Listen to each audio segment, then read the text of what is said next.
دنیا کے تخت ہمیشہ تلواروں سے نہیں کتابوں سے فتح ہوئے ہیں۔ ہم نے ان 15 کتابوں کی فہرست تیار کی ہے جو کبھی عوامی لائبریریوں میں نہیں تھی بلکہ دربار کے پردوں میں پڑھی جاتی تھی۔ یہ کتابیں سکھاتی ہیں کہ طاقت کیسے لی جائے، عوام کو کیسے قابو میں رکھا جائے، فیصلے کیسے لیے جائیں کہ سوال نہ اٹھے، سکون، حکمت، خاموشی اور سیاست کیسے آپ کی غلام بنے، اور سب سے اہم بات، یہ کتابیں عام لوگوں کو کیوں نہیں پڑھائی جاتی تھی۔ محرک چینل میں دلچسپی لینے والوں کو خوش آمدید۔ یہ محرک وہ چینل ہے جہاں مستقبل کے تمام کامیاب لوگوں کو مزید کامیابیوں کی تحریک ملتی ہے۔ اگر آپ سچ میں اپنی سوچ، فہم، اثر اور مقام کو اگلی سطح پر لے جانا چاہتے ہیں تو یہ وہ خزانہ ہے جو کبھی صرف بادشاہوں کو میسر تھا اور آج آپ کے سامنے کھولا جا رہا ہے۔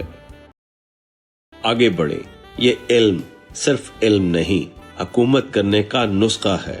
پہلی کتاب سے شروع کرتے ہیں۔ Number 1، the prince by Niccolo میکیاولی۔ یہ کوئی عام سیاسی کتاب نہیں بلکہ ایک ایسا خطرناک آئینہ ہے جس میں طاقت کی بدترین حقیقتیں صاف نظر آتی ہیں۔ میکیاولی نے یہ کتاب 1513 میں لکھی تھی، مگر آج بھی یہ ہر اس شخص کے لیے راہنمائی ہے جو اقتدار حاصل کرنا چاہتا ہے، چاہے قیمت کچھ بھی ہو۔ دی پرنس کوئی اخلاقیات نہیں سکھاتی، یہ سکھاتی ہے کہ اگر تمہیں حکومت چاہیے تو جھوٹ بھی ہنر ہے، دھوکہ بھی تدبیر ہے، اور رحم صرف اس وقت کرو جب فائدہ ہو۔ اس لیے اس کتاب کو سیاسی چالاکی کی گائیڈ بھی کہا جاتا ہے۔ بعض لوگ اسے نفرت سے دیکھتے ہیں، بعض عقیدت سے پڑھتے ہیں۔ کتاب کا نقطہ واضح ہے، محبت سے حکومت بہتر ہے مگر ڈر سے حکومت زیادہ دیر چلتی ہے۔ یہ کتاب دنیا کے کئی آمروں، سیاستدانوں، سی ای اوز اور خفیہ ایجنسیوں کا ہتھیار بنی۔ اگر آپ اقتدار، چالاکی اور سیاسی نفسیات کو کھلی آنکھ سے دیکھنے کی ہمت رکھتے ہیں تو دی پرنس ایک حیران کن سفر ہے جو آپ کے یقین اور معصومیت دونوں کو چیلنج کرے گا۔ Number 2، the art of war by Sun Tzu. جب آپ جنگ کا لفظ سنتے ہیں تو شاید تلواریں، فوجیں اور ہتھیار ذہن میں آتے ہوں، مگر سن سو کی یہ 2500 سال پرانی کتاب ثابت کرتی ہے کہ اصل جنگ دماغ میں لڑی جاتی ہے، میدان میں نہیں۔ دی آرٹ آف وار صرف ایک فوجی حکمت عملی کی کتاب نہیں، یہ ایک مکمل زندگی کی جنگی گائیڈ ہے۔ اس لیے یہ کتاب صرف جنرلز نے نہیں پڑھی بلکہ بادشاہوں، سی ای اوز، جاسوس اور سیاستدان بھی اسے خفیہ ہتھیار کے طور پر استعمال کرتے رہے ہیں۔ کتاب کہتی ہے جنگ جیتنے کا سب سے اعلیٰ طریقہ یہ ہے کہ دشمن کو لڑے بغیر ہی شکست دی جائے۔ اس میں بتایا گیا ہے کہ کیسے دشمن کو کمزور کیا جائے بغیر لڑے، کیسے وقت، فریب، خاموشی اور جھوٹ کو بطور ہتھیار استعمال کیا جائے، کیسے اپنی کمزوری کو طاقت میں بدلا جائے۔ یہ کتاب ہمیں سکھاتی ہے کہ جیتنے کے لیے طاقت سے زیادہ عقل ضروری ہے۔ چینی بادشاہ، جاپانی شگون اور مغربی اسٹریٹجسٹ آج بھی اسے پڑھ کر اپنی خاموش فتح کی منصوبہ بندی کرتے ہیں۔ اگر آپ دشمن کو زیر کیے بغیر اسے اپنے قابو میں لانا چاہتے ہیں تو دی آرٹ آف وار آپ کے ذہن کو نئی جہت دے گی۔ Number 3، the book of 5 rings by Miyamoto مساشی۔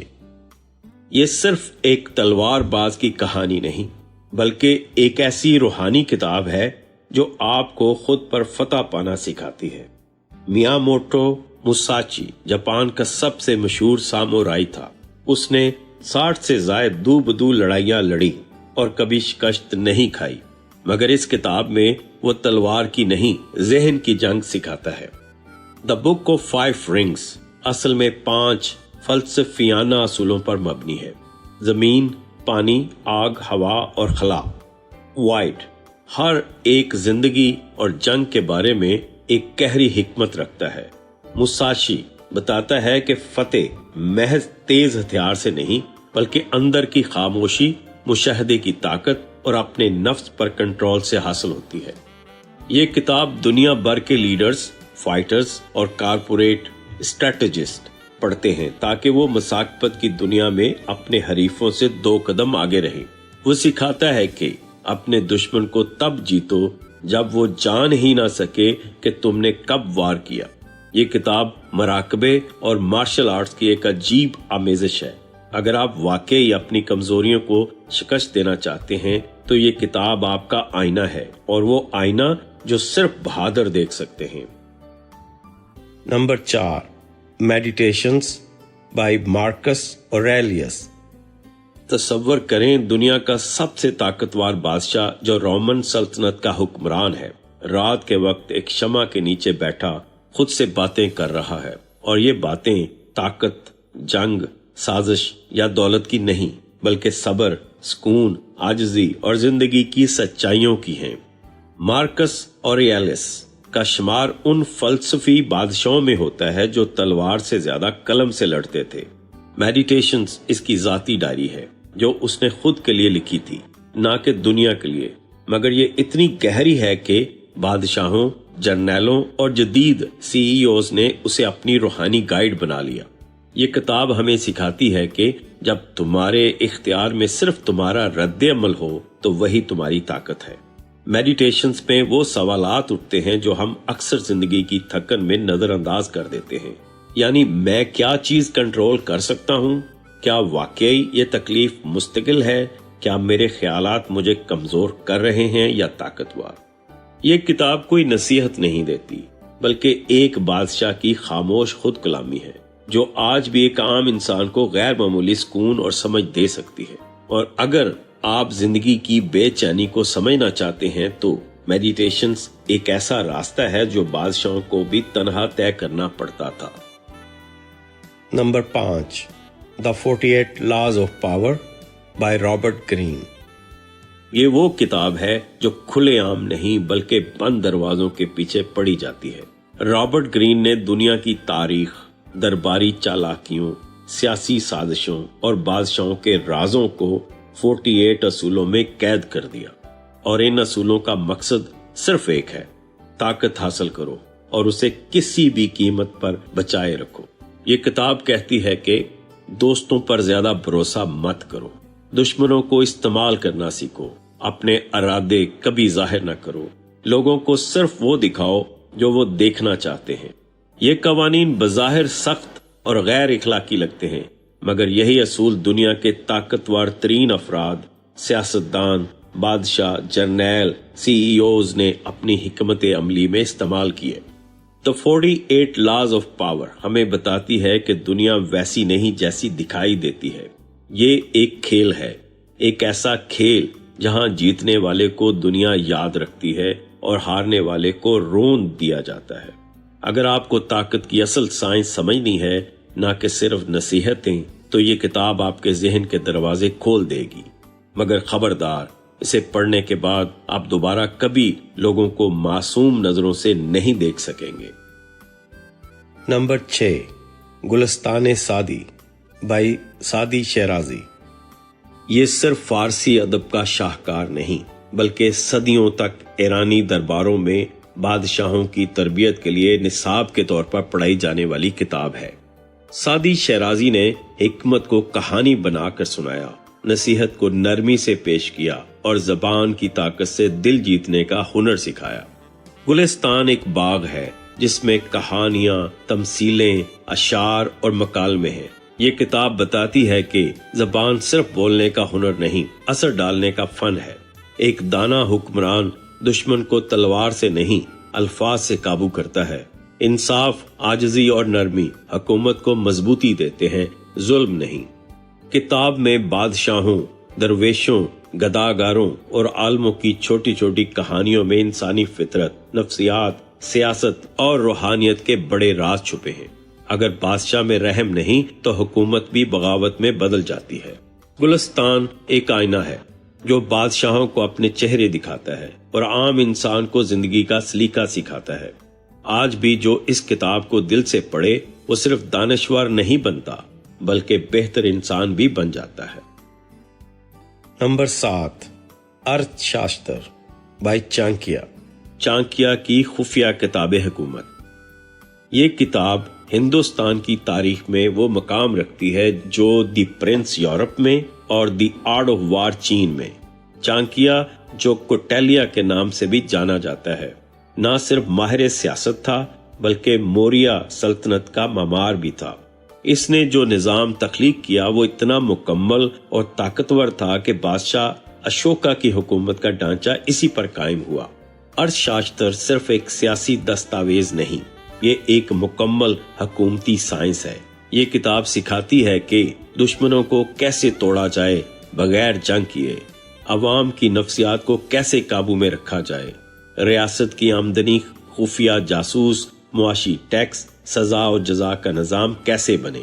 اگر رایا بغاوت پر آمادہ ہو تو کس طرح سافٹ پاور اور فیئر کا توازن رکھنا چاہیے۔ ایک اچھا بادشاہ عوام کا باپ ہوتا ہے اور دشمنوں کا سایہ بھی نہیں چھوڑتا۔ یہ کتاب آج بھی خفیہ حلقوں میں زیر مطالعہ رہتی ہے کیونکہ یہ وہ علم دیتی ہے جو جمہور کی بنیادوں کو بھی ہلا سکتا ہے۔ پاکستان جیسے ملک میں جہاں سیاست، طاقت اور معیشت آپس میں گتھی ہوئی ہیں، ارتھ شاستر پڑھنے والا عام فرد نظام کو پڑھنا سیکھ جاتا ہے۔ Number 8، the secret teachings of all ages by Manly P Hall. اگر آپ یہ سمجھتے ہیں کہ دنیا صرف سیاست، فوج اور معیشت سے چلتی ہے تو یہ کتاب آپ کو بتائے گی کہ اصل کھیل پردے کے پیچھے کھیلا جاتا ہے، روحانی، علامتی اور باطنی علم کے ذریعے۔ مینلی پی ہال نے اس کتاب میں دنیا بھر کی قدیم تہذیبوں، مذاہب، خفیہ سوسائٹیز، علم نجوم، علم الاعداد اور صوفیانہ نظریات ایک ساتھ سمیٹ کر پیش کیا۔ یہ وہ کتاب ہے جسے فری میسنز، ایلومینائی، ٹیمپلر آرڈر اور صوفی حلقے برسوں سے پڑھتے آ رہے ہیں۔ یہ بتاتی ہے کہ احرام مصر میں چھپے راز کیا ہیں، قدیم مذاہب کے پیچھے اصل نفسیاتی کوڈ کیا تھا، کیسے علامتیں، اشکال اور فلکی نشانیاں انسانی فیصلوں کو متاثر کرتی ہیں، کیوں کچھ بادشاہ صرف فلکی حساب دیکھ کر جنگ چھیڑتے تھے۔ جن قوموں کو اپنی علامات کا مطلب سمجھ آ جائے وہ دوسروں کو بغیر جنگ کے شکست دے سکتی ہیں۔ یہ کتاب کوئی عام کتاب نہیں، یہ رازوں کی لغت ہے۔ بادشاہ اسے اس لیے پڑھتے تھے تاکہ روحانی طاقت، عوامی کنٹرول اور ذہنی تسلط کا ملاپ سیکھ سکے۔ اگر آپ کو علم، اقتدار اور روحانیت کے بیچ کا رشتہ سمجھنا ہے تو یہ کتاب آپ کے ذہن کا دروازہ کھول سکتی ہے یا بند بھی کر سکتی ہے اگر آپ تیار نہ ہوں۔ Number 9، discourses on Livy by Niccolo Machiavelli, جمہوریت کا چالاک چہرہ۔ نکولو میکیاولی کو دنیا صرف دی پرنس سے نہیں جانتی، اس کی سب سے زیادہ خطرناک کتاب ڈسکورسز آن لیوی ہے۔ یہ کتاب جمہوریت کے پردے میں ایسی سیاسی چالاکی سکھاتی ہے جو بادشاہوں، آمروں اور سینٹ جیسی قوتوں کو عوامی رائے سے کھیلنے کا ہنر دیتی ہے۔ کتاب کا مرکزی پیغام یہ ہے کہ جمہوری ادارے بھی عوام کو ایسے کنٹرول کر سکتے ہیں جیسے آمریت میں ہوتا ہے، بس انداز بدل جاتا ہے۔ یہ بتاتی ہے کہ عوام کو کیسے لگے کہ وہ فیصلہ کر رہے ہیں جبکہ اصل کنٹرول ایلیٹ کے ہاتھ میں ہو۔ فریڈم آف سپیچ کے دائرے کیسے بنائے جائیں کہ کوئی اصل طاقت کو چیلنج نہ کر سکے۔ قومی ہیروز کیسے بنائے جاتے ہیں تاکہ عوام جذبات میں بہہ جائے۔ جب عوام بغاوت پر آمادہ ہوں تو انہیں آپس میں بانٹ دو، ڈیوائیڈ اینڈ رول۔ جمہوریت کی سب سے بڑی چال یہ ہے کہ وہ خود کو ظلم سے پاک ظاہر کرے مگر ظلم برقرار رکھے۔ یہ کتاب آج بھی ان سیاستدانوں کے زیر مطالعہ ہے جو جمہوریت کے عاشق بن کر اقتدار کے عادی ہو چکے ہیں۔ اگر آپ نے دی پرنس پڑھی ہے تو ڈسکورسز آن لیوی اس کا خفیہ تسلسل ہے۔ Number 10، the Republic by Plato, فلسفی بادشاہ کا خواب۔ پلیٹو کی کتاب دی ریپبلک صرف فلسفہ نہیں، یہ ایک سیاسی بلو پرنٹ ہے۔ یہ وہ کتاب ہے جس نے دنیا بھر کے بادشاہوں، آمر حکمرانوں اور جدید ریاستی ڈیزائنرز کو یہ سوچ دی ہے کہ اصل حکمرانی ان کے ہاتھ میں ہونی چاہیے جو سوچ سکتے ہیں، نہ کہ ان کے جو صرف لڑ سکتے ہیں۔ پلیٹو کہتا ہے کہ دنیا کی فلاح کے لیے فلسفی بادشاہ ضروری ہے، ایک ایسا رہنما جو علم، عقل اور انصاف میں ماہر ہو، مگر یہی خیال کئی بادشاہوں کے لیے خود کو خدا سمجھنے کا بہانہ بھی بن گیا۔ کتاب میں پلیٹو نے ایک مثالی ریاست کا نقشہ دیا، بتایا کہ تعلیم، اخلاق اور عدل کیسے ہونا چاہیے، میس کنٹرول کے لیے متھ آف دی کیو جیسی تمثیل بیان کی جو آج بھی میڈیا اور سیاسی بیانیہ کی بنیاد ہے۔ جو لوگ سچائی کو دیکھ چکے ہوں وہی عوام کی رہنمائی کے اہل ہیں۔ دی ریپبلک وہ کتاب ہے جس نے کیتھولک چرچ کی پالیسی متاثر کی، اسلامی حکمرانی کے فلسفے کو چیلنج کیا اور جدید مغربی سیاسی نظریات کی بنیاد رکھی۔ یہ کتاب بتاتی ہے کہ بادشاہ بننا کافی نہیں، عقل والا بادشاہ ہی نجات دہندہ ہوتا ہے یا سب سے بڑا خطرہ۔ نمبر 11، دی کیبیلین بائی انونیمس، خاموش ذہنی حکومت کا قدیم مصری راز۔ دی کیبیلین کوئی عام کتاب نہیں، یہ ہرمیٹک فلسفی کا نچوڑ ہے۔ یہ وہ باطنی علوم ہے جو مصر کے فرعون، یونانی فلسفی اور بعد کے کئی بادشاہ چھپ کر سیکھتے رہے تاکہ عوام پر نظر نہ آنے والا کنٹرول قائم رکھا جا سکے۔ اس کتاب میں 7 بنیادی اصول سکھائے گئے ہیں جن میں سب سے طاقتور ہے the all is mind, the universe is mental, یعنی اگر آپ کسی کا ذہن قابو کر لیں تو اس کی دنیا بھی قابو آ جائے گی۔ دی کیبیلین بتاتی ہے کہ سوچیں کیسے حقیقت بناتی ہیں، کاز اینڈ ایفیکٹ کو کیسے اپنے حق میں موڑا جا سکتا ہے۔ ڈیولٹی، وائبریشن، ریدم اینڈ پولیرٹی، یہ سب قدرتی قوانین ہیں مگر ان کا ادراک بادشاہوں کو حکمرانی دیتا ہے۔ یہ کتاب جادو کی نہیں، عقلی جادوگری کی تعلیم دیتی ہے، جہاں بادشاہ، تاجر اور فلاسفر سب خاموشی سے عوام کو اپنی مرضی سے نچاتے ہیں اور عوام کو پتہ بھی نہیں چلتا۔ جو اپنے دماغ کو قابو میں نہیں رکھ سکتا وہ دنیا پر حکومت کا خواب بھی نہ دیکھے۔ دی کیبیلین آج بھی کئی خفیہ سوسائٹیوں، اشرافیہ کے تھنک ٹینکس اور ذہن سازوں کی میز پر پڑی ہوتی ہے، خاموش مگر مہلک۔ Number 12، letters from a stoic by Seneca, صبر، عقل اور اندرونی طاقت کا خفیہ سبق۔ سینیکا کی لیٹرز فرام اے اسٹوئک کوئی معمولی کتاب نہیں ہے، یہ ایک حکمران کا ہتھیار ہے جسے دنیا کے بڑے حکمرانوں نے اپنے اندر کی جنگ جیتنے کے لیے استعمال کیا۔ یہ خط اسٹوئسزم کے فلسفے پر مبنی ہے جو کہ رومن فلسفے کا ستون تھا اور جسے بدترین حکمرانوں نے اپنی زندگی میں ڈال کر خود کو بہتر بنایا۔ اس کتاب میں سینیکا نے اپنے دوست لوسیلیس کو لکھے گئے خطوں میں زندگی کے مشکل ترین حالات میں بھی ذہن کو پرسکون رکھنے اور چیلنجز کا مقابلہ کرنے کے لیے قیمتی مشورے دیے۔ سینیکا نے اس بات پر زور دیا کہ کسی بھی بادشاہ کے لیے سب سے اہم بات یہ ہے کہ وہ اپنے جذبات کو قابو میں رکھے اور اندرونی سکون حاصل کرے، کیونکہ یہی اصل طاقت ہے۔ کتاب میں دیے گئے چند بنیادی اصول اس طرح ہیں: خود پر قابو پاؤ، یعنی اندرونی طاقت اور سکون حاصل کرنے کے لیے ضروری ہے کہ انسان اپنے آپ کو مکمل طور پر سمجھ لے اور اپنے جذبات پر حکمرانی کرے۔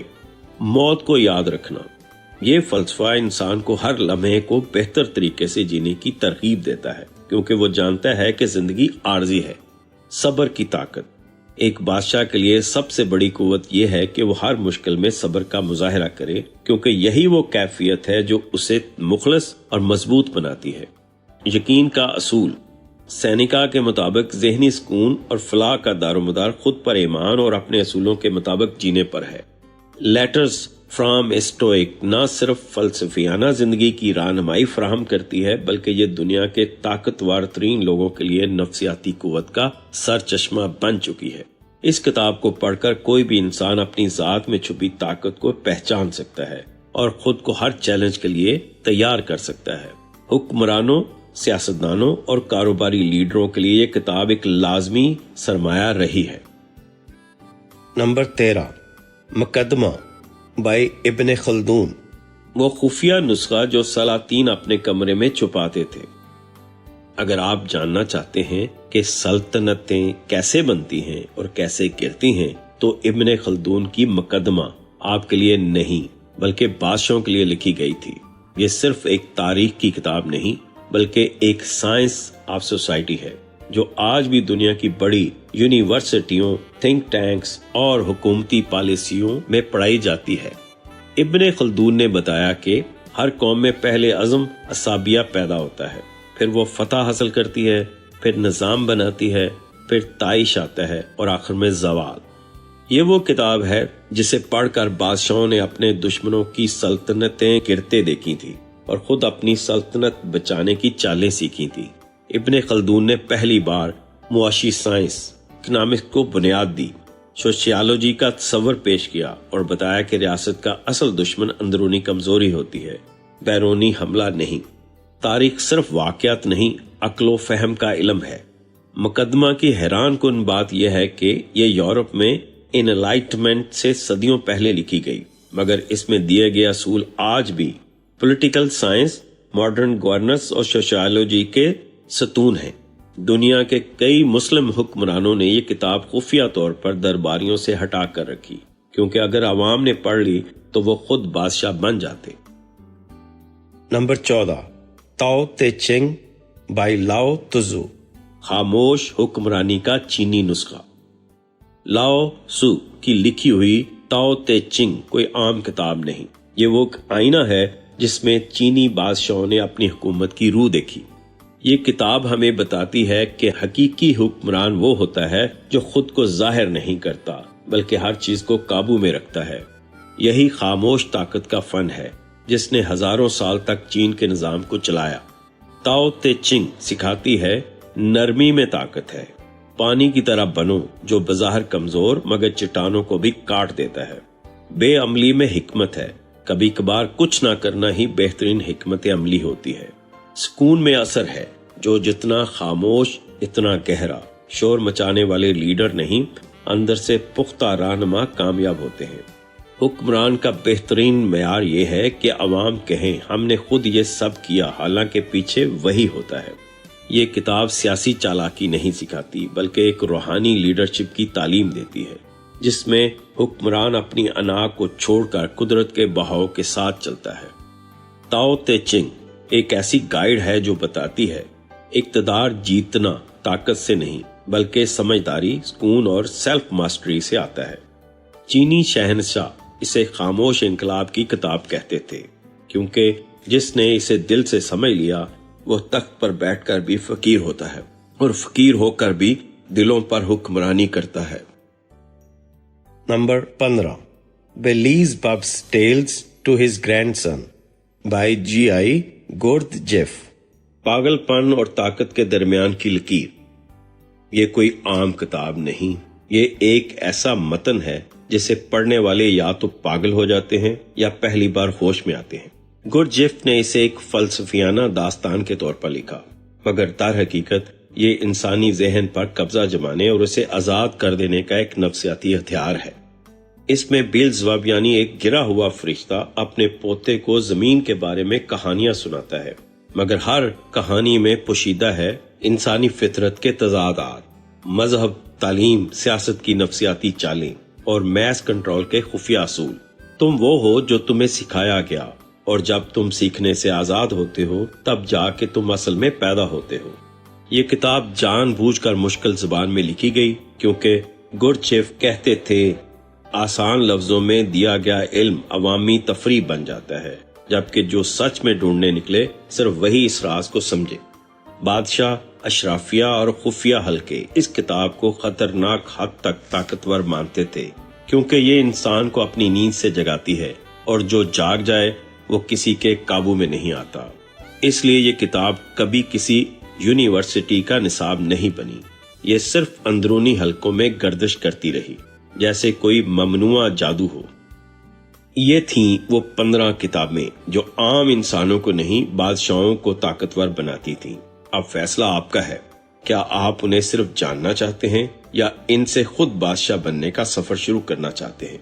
اس چینل سے جڑے رہیں، کیونکہ یہاں ہم آپ کو صرف معلومات نہیں دیتے، ہم آپ کے سوچنے کے زاویے بدل دیتے ہیں۔ کیونکہ آپ کی کامیابی تک ہم ہیں آپ کے ساتھ۔